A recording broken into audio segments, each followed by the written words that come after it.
दोस्तों, गौतम बुद्ध के जीवन में घटित हुई घटनाओं से बहुत कुछ सीखने को मिलता है। एक बार की बात है, एक ज्ञानी पंडित गौतम बुद्ध का प्रवचन सुनने आया करता था और वह पंडित उनकी बातों से सहमत भी था। वह मानता था कि गौतम बुद्ध एक ज्ञानी पुरुष हैं।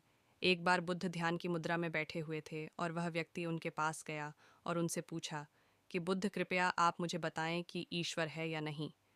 मेरी आपसे प्रार्थना है कि आप मेरे सवाल का मुझे सही जवाब दें। बुद्ध के बारे में यह कहा जाता है कि वह कभी भी किसी भी प्रश्न का सीधा जवाब नहीं देते थे। उनके हर जवाब में रहस्य भरा होता था। ज्ञानी पंडित ने कहा कि मुझे ईश्वर के बारे में आपसे जानना है। ईश्वर है या नहीं? बुद्ध उसकी बात सुनकर मुस्कुराए और फिर पंडित से बोले, ठीक है। गौतम बुद्ध ने कहा कि मैं तुम्हारे सवाल का जवाब ज़रूर दूंगा, लेकिन उससे पहले मेरे कुछ प्रश्नों का जवाब आप मुझे दे दो।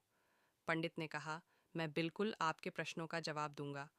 आप कृपया प्रश्न पूछें। बुद्ध ने कहा कि क्या तुम सूर्य को मानते हो? पंडित ने बुद्ध की तरफ देखा और कहा कि यह किस प्रकार का प्रश्न है? मैं छोटा बच्चा हूँ। आप जो मुझसे बच्चों वाला प्रश्न पूछ रहे हैं, सूर्य तो साक्षात प्रकट होता है।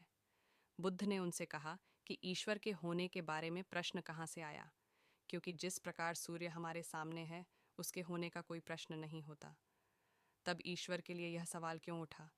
ईश्वर को मानने की क्या आवश्यकता है?